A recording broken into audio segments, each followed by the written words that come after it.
Am I sounding amplified? Yes? Oh, good. Whether you are here in person or watching at home, it is good to be with you this morning. It's good for all of us to be together. And as we gather this morning, I'd like to offer you some words from Edwin Markin. He drew a circle that shut me out, heretic, rebel, a thing to flout. But love and I had the wit to win. We drew a circle and took him in. Come, my friends, with our hearts open to both the challenges and possibilities that this new day and this new week bring. With our hearts open to all that inspires, sustains, redeems, and transforms us. Come, let us worship together.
I got taller. I was feeling a little diminutive in stature, not in inner spirit. The flaming chalice is the symbol of the Unitarian Universalist tradition, the liberal religious tradition to which our congregation belongs.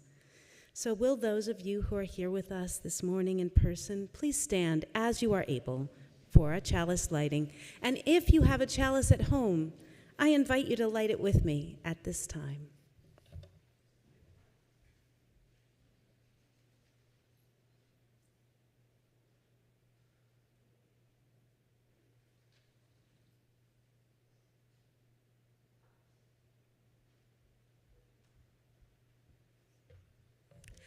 As we kindle this flame, we recommit ourselves to nurturing the spirits of one another and the common good of the world we share. May the light of this flame be welcoming to all who seek a liberal religious home. And for those of you, it looks like all of you who are already standing, I invite you to remain standing for our opening hymn, number 1023 in your gray hymnal, in your teal green hymnal, Building Bridges. And Jean Marie is here to help us with it. This is a round, so we'll sing it in unison first. This half of the congregation I'll bring in first. This half of the congregation I'll bring in second. And the choir will also be singing in a round as well, so you can listen for them.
Thank you so much, Jean Marie.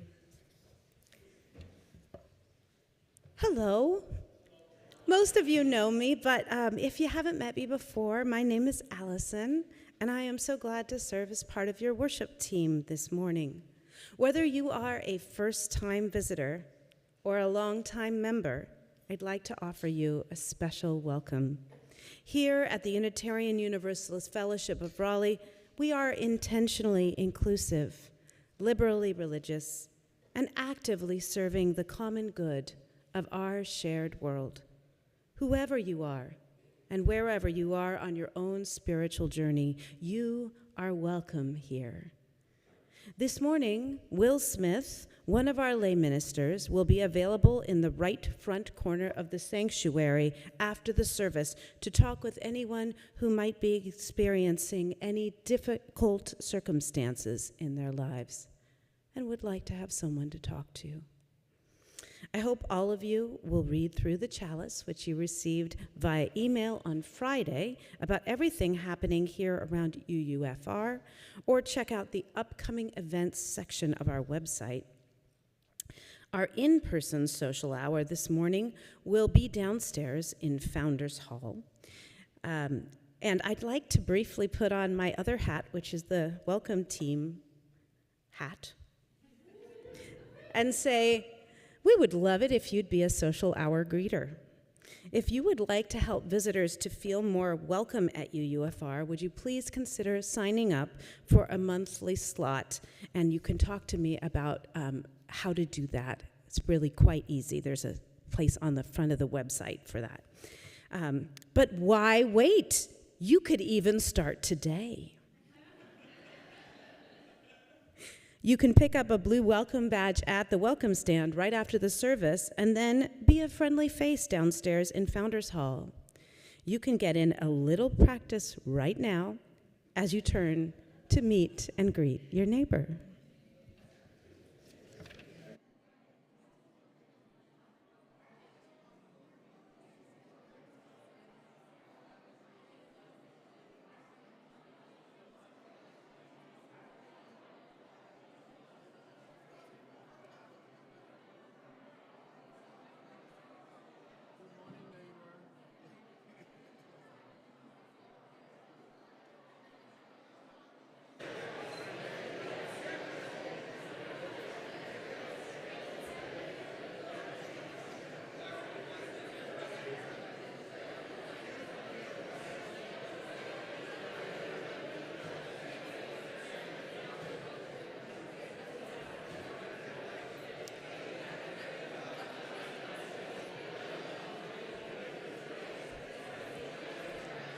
Isn't it wonderful how much we love to talk to each other? We do not have any trouble as a congregation in being friendly to each other during this meet and greet. The challenge is to stop talking.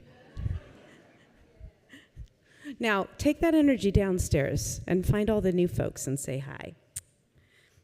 This is the time in our service when we acknowledge some of the joys and sorrows of our community.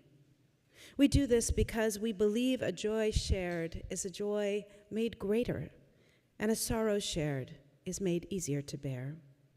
And today, I have several joys and sorrows to share. The first one is a personal sorrow that I felt in attending Linda Lyle's celebration of life here at UUFR yesterday. Linda had been a member of UUFR since the age of 13 and gave tirelessly both to this community and to the children she taught during her career as an ESL teacher. Her loving care helped many to weather any storms that might have come her way. Our thoughts and our love and our care are with her husband, Billy, and all of her close family and friends.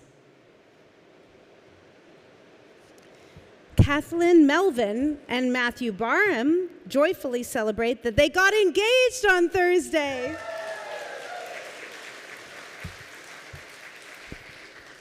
They are very grateful to be part of this nurturing community as they continue their journey together now as fiancés.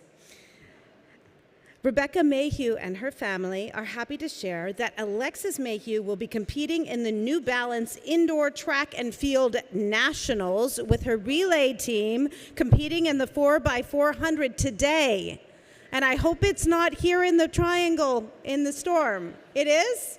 Oh, it's not. Okay, good. Alexa Wright is relieved that after weeks of studying, she took the first part of her National Board's teacher certification on Thursday, and it went well.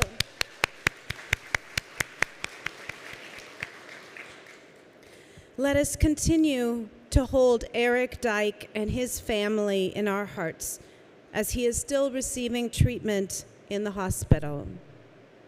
Doreen Clark shares her sorrow at the death of her Aunt Lois. So as we hold these shared joys and sorrows in our hearts and reflect on the joys, sorrows, fears, and hopes in our own lives, let's be together listening to the rain in stillness and silence opening ourselves to the Spirit within us and amidst us, called by many names, but known to every human heart, that leads us to a fuller, deeper, richer experience of life. And after this silence, we will be singing hymn number 123, Spirit of Life. But now, let's share this time of stillness and silence.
Good morning.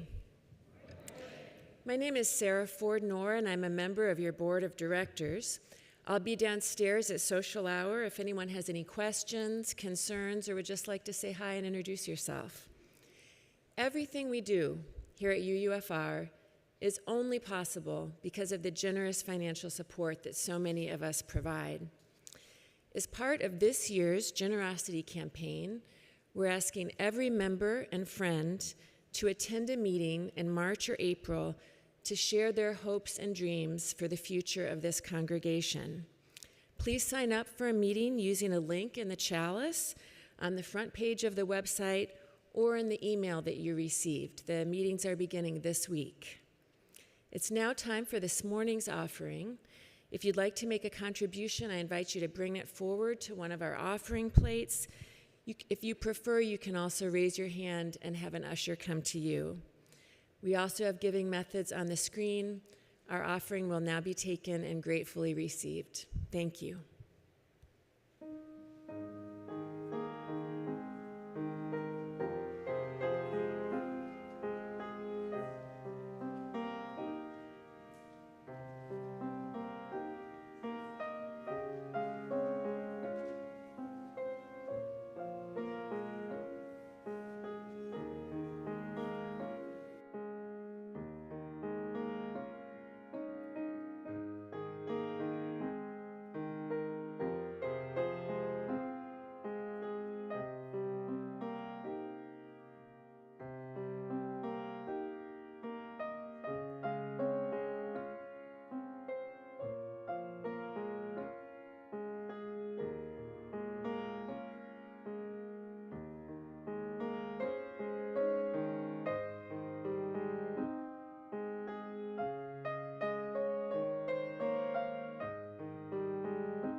little bit taller than Allison. So, good morning. I am going to be giving a message this morning about the Book of Esther, and I am going to right now be doing a short reading from that.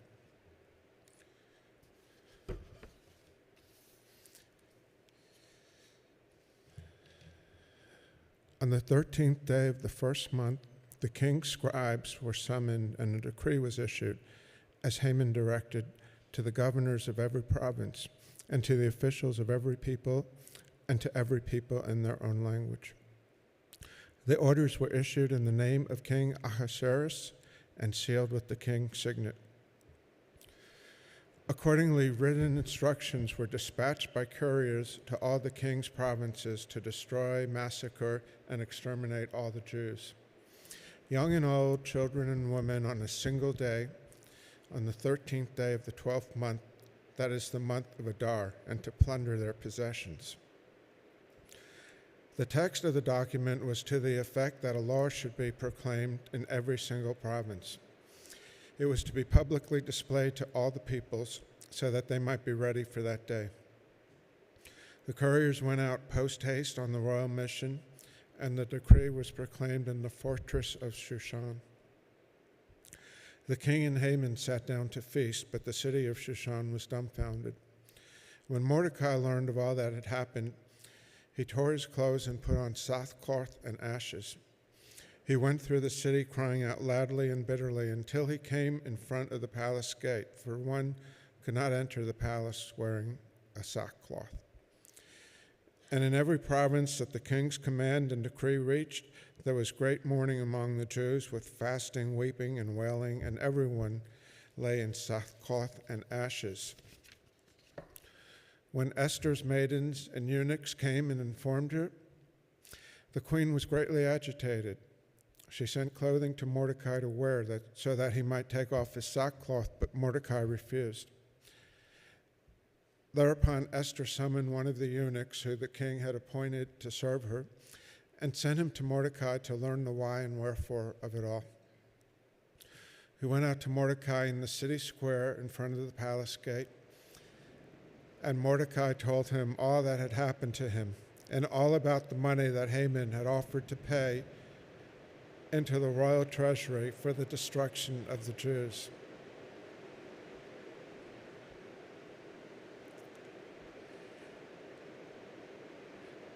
He also gave him the written text of the law that had been proclaimed in Shushan for their destruction. Mordecai bade him to show it to Esther and inform her and charge her to go to the king and appeal to him and to plead with him for her people.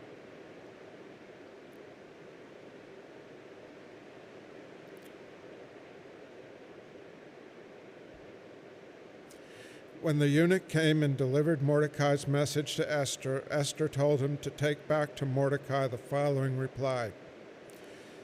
All the king's courtiers and the people of the king's provinces know that if any person, man or woman, enters the king's presence without being summoned, he may be put to death. Only if the king extends the golden scepter to them may they live. Now I have not been summoned by the king in 30 days. When Mordecai was told that what Esther had said, he sent this message back to Esther. Do not imagine that you of all the Jews will escape with your life by being in the king's palace. On the contrary, if you keep silent in this crisis, relief and deliverance will come to the Jews from another quarter, while you and your father's house will perish. And who knows, perhaps you have attained to royal position for just such a crisis. Then Esther sent back this answer to Mordecai.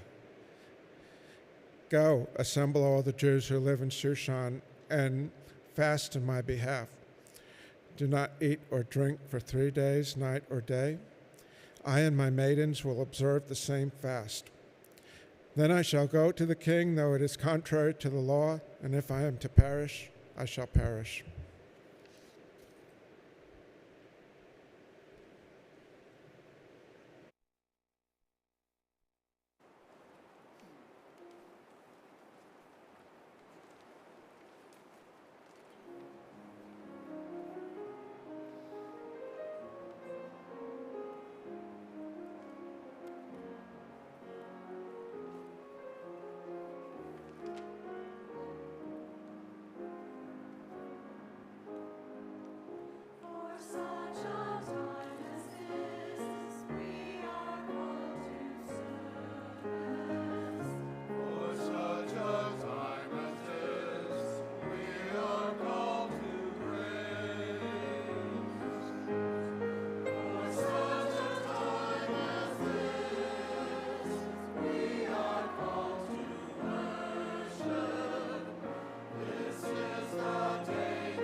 So I'd like to thank the choir, and I guess they don't want to listen to my message twice this morning.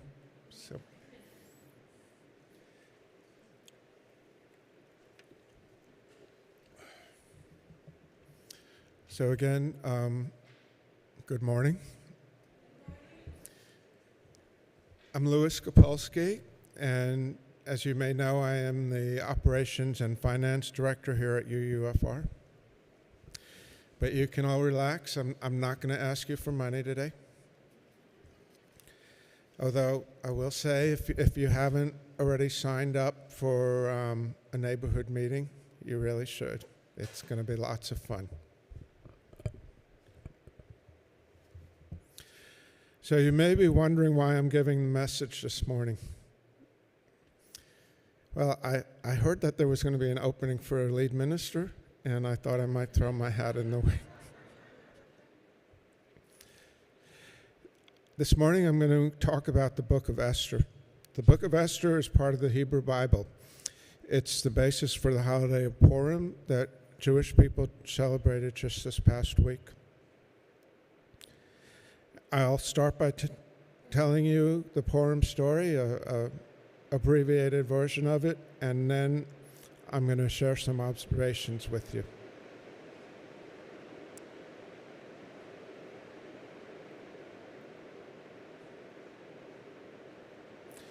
So, before I start, I did want to say something.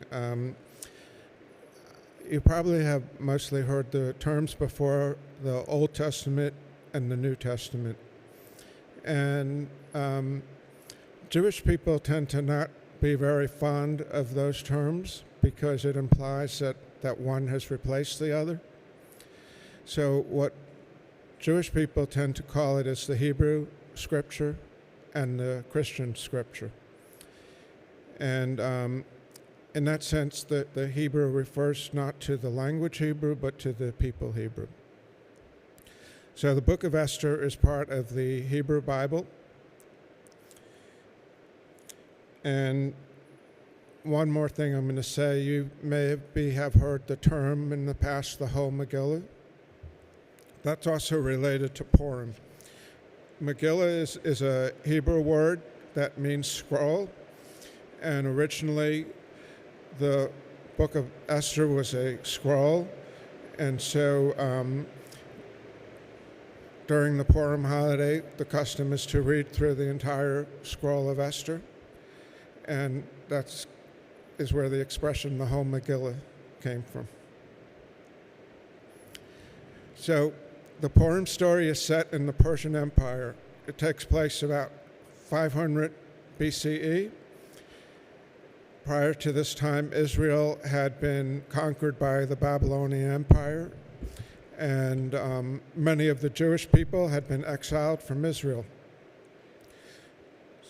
When this story takes place, the Babylonian Empire had been conquered, and the Jewish people had been allowed to go back to Israel, but many of them decided to stay where they were. And so the Purim story takes place in Iran. The namesake of the Purim story is Esther. Esther her original name is Hadassah. She is a young Jewish woman described as shapely and beautiful. She's an orphan who has been adopted by her first cousin Mordecai, who is described as a devout Jew. Also important to the story is the King Ahasuerus. Now, when you read the Purim story, the king comes across as someone who's really more concerned with the appearance of power than the actual power. He really likes to party, and he has a tendency to treat women like property, who are just there for the sake of entertaining himself and his guests. We also have Haman, and over the course of the story, Haman rises to become the king's right-hand man.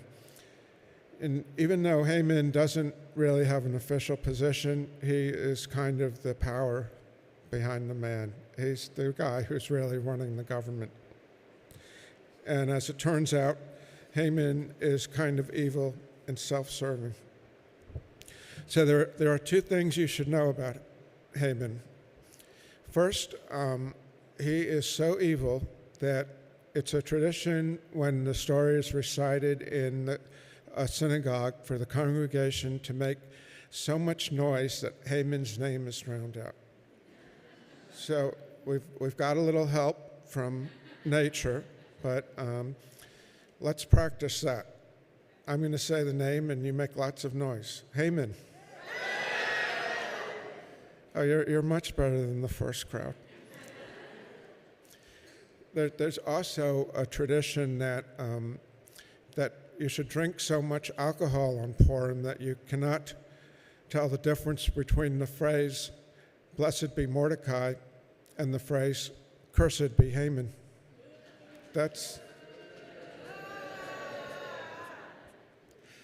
I take that back. You're not as good as the first crowd. So, making noise and drinking, maybe that's a good strategy that some of us might use when we listen to the news these days. Just saying. So the story of Purim begins with the king holding a grand feast to showcase his wealth and splendor. And during the festivities, the king, who has spent the last week partying and drinking, decides to have his queen Vashti display her beauty before the guests. Vashti refuses to do that, which leads to her banishment, because the king does not want her to set an example for all the other women in the kingdom. And that means that the king has to find a new queen, so he decides to launch a nationwide beauty pageant. One of the contestants is Esther, a young Jewish maiden. The book describes her as beautiful, graceful, and humble. And Esther finds favor in the eyes of all who see her, and especially the king. And the king decides that she'll be the new queen. But Esther decides to keep her Jewish identity from the king, and she's advised to do that by Mordecai. So the plot thickens when Haman, you're getting better. The plot thickens when Haman enters the story. He has a deep-seated hatred for Mordecai because Mordecai refuses to bow down to him. And that's because devout Jews are forbidden to bow to anything or anyone in a manner that suggests worship. So in anger, Haman devises a plan to exterminate all Jews in the empire. And he casts lots to determine the date of their destruction. Haman manipulates the king to issue a decree authorizing the massacre of the Jews. When Mordecai learns about the decree, he puts on a sackcloth and covers himself in ashes. He mourns publicly, and he urges Esther to intercede with the king. Now, Esther initially refuses because if she approaches the king without being asked to, she can potentially be put to death. But Esther realizes how serious the situation is, and she also understands that she has a unique opportunity to change the outcome. So Esther requests that Mordecai and the Jewish community fast and pray for 3 days while she prepares to approach the king unsummoned, even though this act could cost her life. On the 3rd day of the fast, Esther stands in the inner court of the palace and catches the king's eye. The king extends his golden scepter, signaling his favor. When Esther speaks to the king, she invites him and Haman to a banquet, a little slow, where she plans to reveal her petition. At the banquet, however, she delays her request, inviting them to another feast the next day. Of course, you have to remember the king really likes to party, so she is playing to him. That night, though, the king suffers insomnia and has the royal chronicles read to him. And the king learns that previously Mordecai had intercepted a plot to kill the king, and he had sent a message through Esther and not saved the king's life. At the time, Mordecai's deed had gone unrewarded, and the king decides that he's going to reward him. And the next day, he asks Haman, "What shall be done for a man whom the king desires to honor?" And Haman, believing he is the person the king is referring to, says the man should be paraded through the city square while it is proclaimed that this is what is done for the man who the king wishes to honor. Of course, he's not real happy when he realizes that it's Mordecai who's being honored and not him.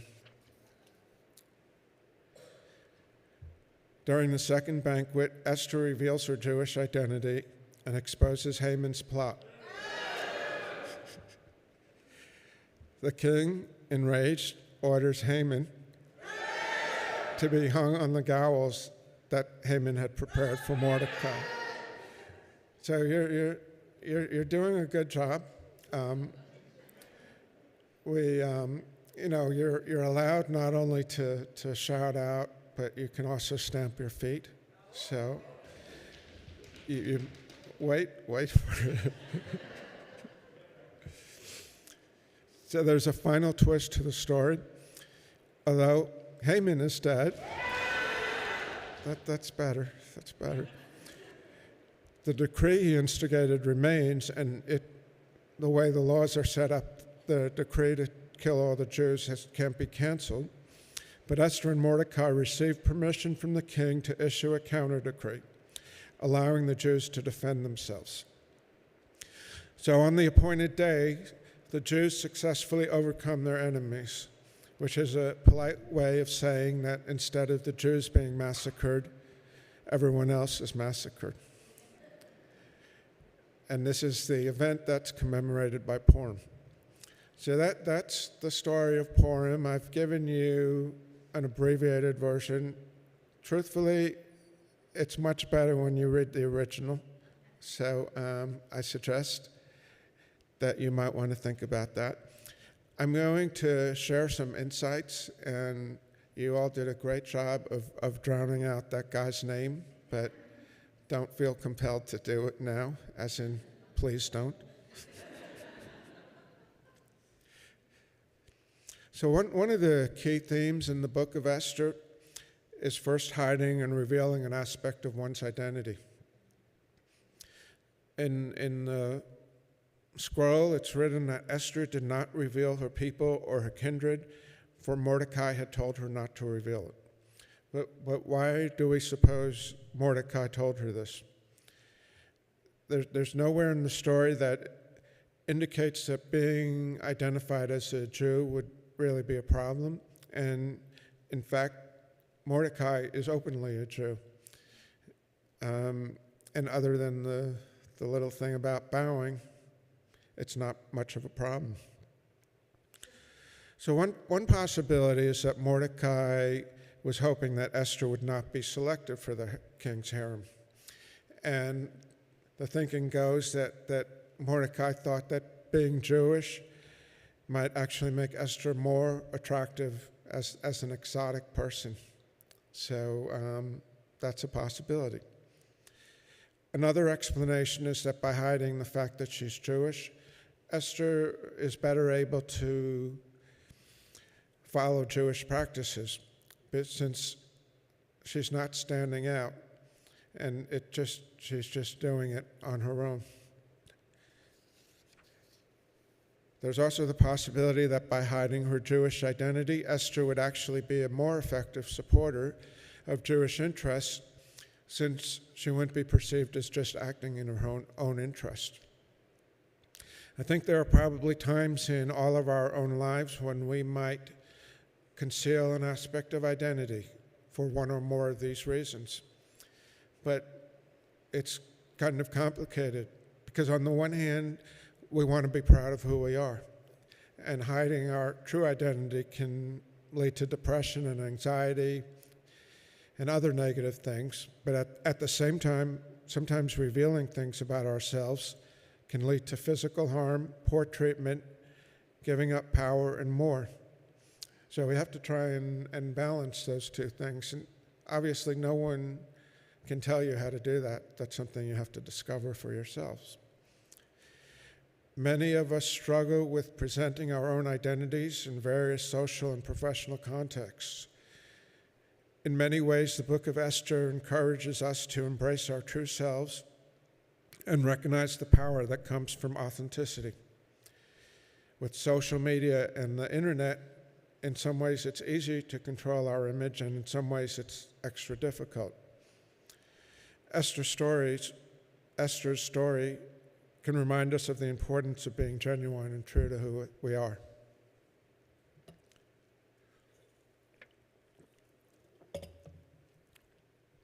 Another theme in the Book of Esther is risk-taking and taking a stand against oppression.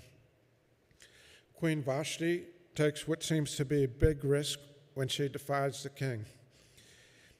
Vashti loses her throne, but the story doesn't say anything about what happens after that, and I just assume that Vashti went off to live her life in peace, and truthfully, she was probably just as happy to do that.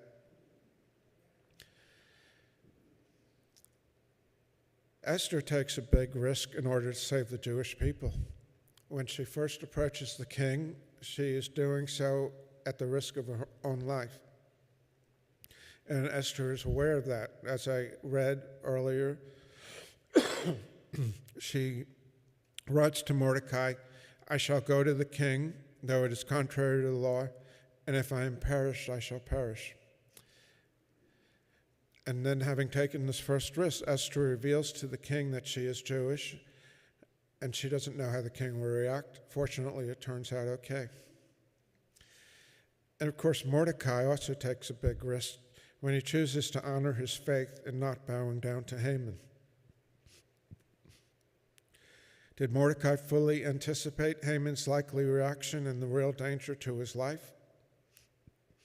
He may well have, but following his religious principles was more important to him. Of course, there's a little problem in that Haman is known as a Jew. He's a leader of the Jewish community. So Haman isn't really just risking his own life, he's risking the life of the entire community.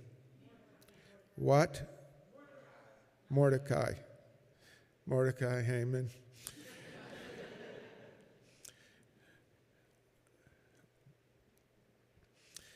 So the story of Esther highlights the importance of stepping out of our comfort zones to make a difference. In our time, this could translate to advocating for marginalized groups, initiating change in the workplace, speaking out about bad government policies, advocating against climate change, and supporting causes in general that seek to improve society.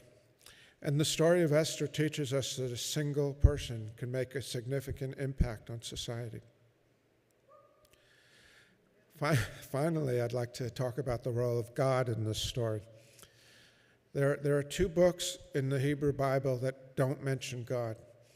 One of them is the Song of Songs, and although it's actually debatable whether or not God is mentioned, it's a matter of interpretation. And the second book of the Bible that doesn't mention God is the Book of Esther. So if you don't subscribe to a traditional view of God, you can choose to take the story at face value. It's a narrative that's driven by human actions and human decisions and their natural consequences. Esther succeeds by being resilient, adaptable, and courageous. Mordecai acts based on his deeply held principles, and Haman is brought down by his very human attributes of arrogance and hatred. At the same time, you can also see that the absence of an explicit presence of God is actually evidence that there is the divine hand in every aspect of our lives, even when it's not overt. And some people say that the string of events that are in the Purim story are too coincidental to have been orchestrated by God. I'm sorry, to not have been orchestrated by God.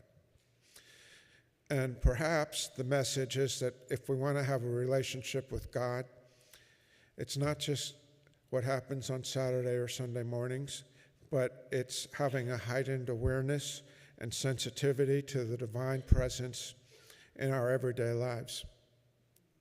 I am presenting those possibilities. I'm not going with one or the other. That's up to you. Jewish people believe in the concept of tikkun olam, or repairing the world. And what lays behind that concept is that God needs humans as partners in addressing such areas as social justice and environmental stewardship. The 16th century Kabbalist Isaac Luria taught that the world was created with divine sparks scattered throughout it, and humanity's mission is to gather those sparks through righteous actions, thereby restoring harmony and balance to the universe.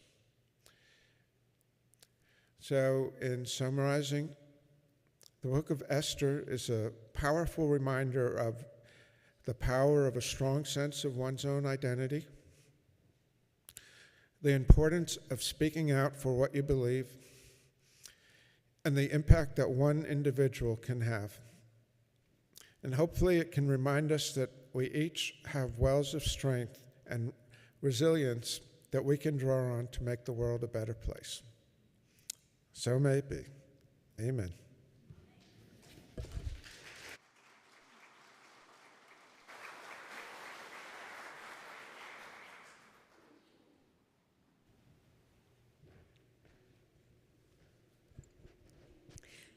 Will you please stand as you are able for our closing hymn, number 6 in your gray hymnal, Just as Long as I Have Breath.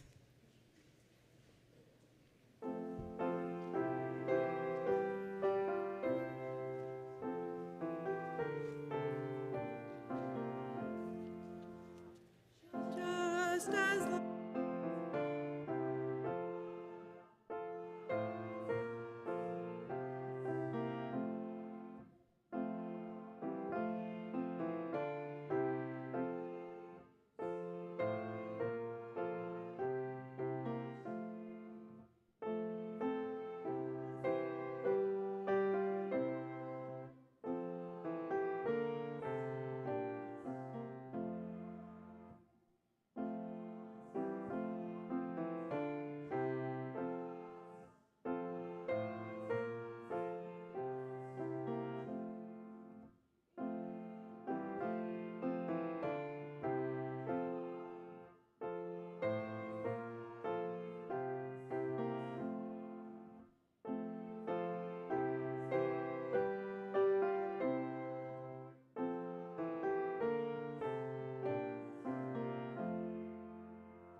As we end this time of worship together, may we do so with ever more love for one another, with ever more gratitude for this precious gift of life we share this very day, with ever more peace in our hearts and ever more hope for our own lives and this world we share.